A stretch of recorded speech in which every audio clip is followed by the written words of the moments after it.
Thanks for watching. I want to tell you about my F22 build. It's RC Powers. When I went to build this airplane, I wanted to build it smooth and fast, make it real aerodynamic. The flight characteristics of this airplane are like a American hot rod with a big V8 where the tail end slides around.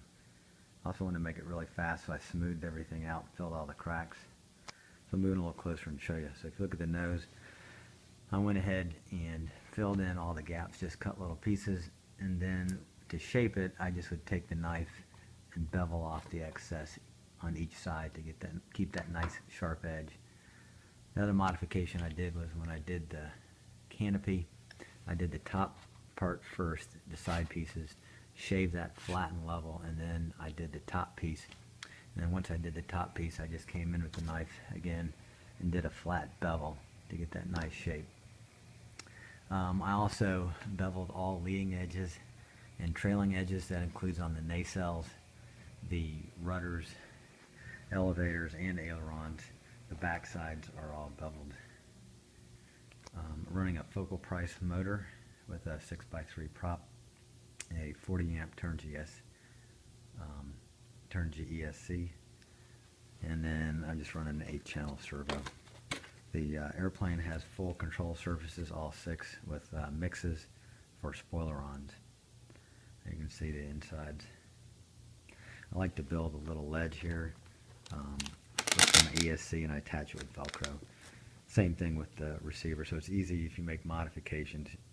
You're not pulling the tape in and out. The other modification I did, since I've got the hatch open, you can see that I beveled the edges here, and then I made the hatch slightly larger and beveled the edges as well.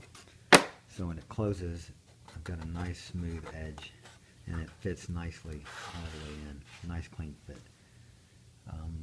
I'm a big fan of the fiberglass and foam tack glue for hinges. I also reinforce my leading edges with that on the wings, as well as my vertical stabilizers.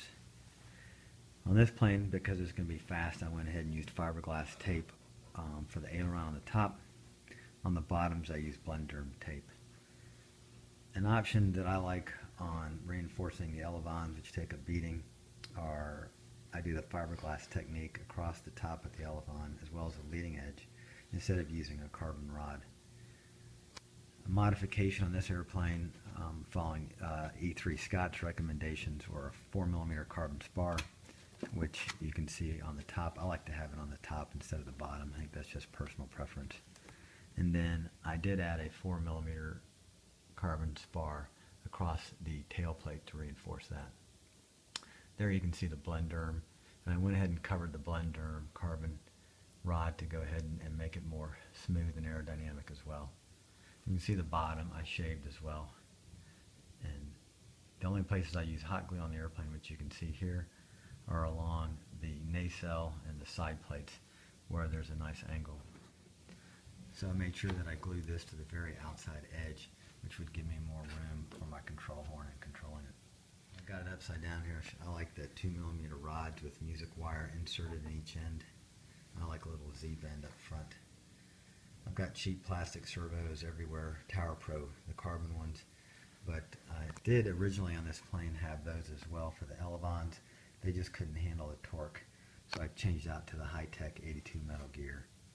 And thanks to E. Scott, once again, used my heat gun to get the old servos out that had hot glued in and put them back in.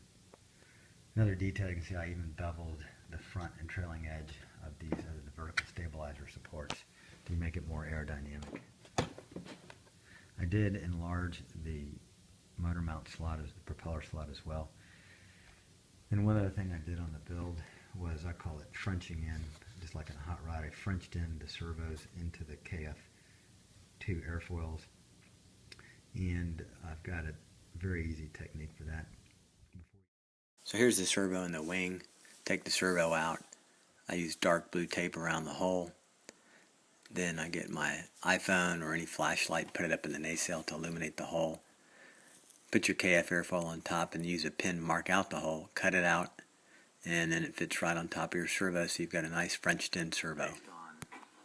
And then based on Dave's recommendations, as well as F1 Wannabe and Scott's recommendations for maintaining orientation, I added this red graphic on the bottom of the airplane. So for Dave, always talks about right is right, red is right and down.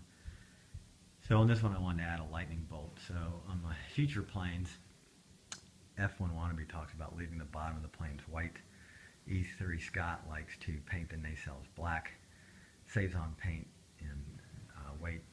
On my airplanes, I'm going to go with this repeated pattern on the graphic on the right wing on all my airplanes, and I'll continue to paint the nacelles black and then leave the rest of the undersurface white. And I think that will allow for good orientation during flight. Mention is this NACA duct for airflow through the electronic compartment. That's a E3 Scott recommendation as well. A lot of my planes, I'll put them up on the front fuselage as well. It's still pretty cold and my electronics haven't heated up, so for now I'm just going with one on top.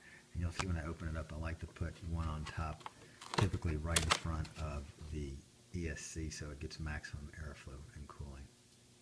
Another fine detail in terms of when I build my planes, like on the vertical stabilizers, I make sure that the flat side of the hinge is towards the prop wash to decrease any turbulence coming off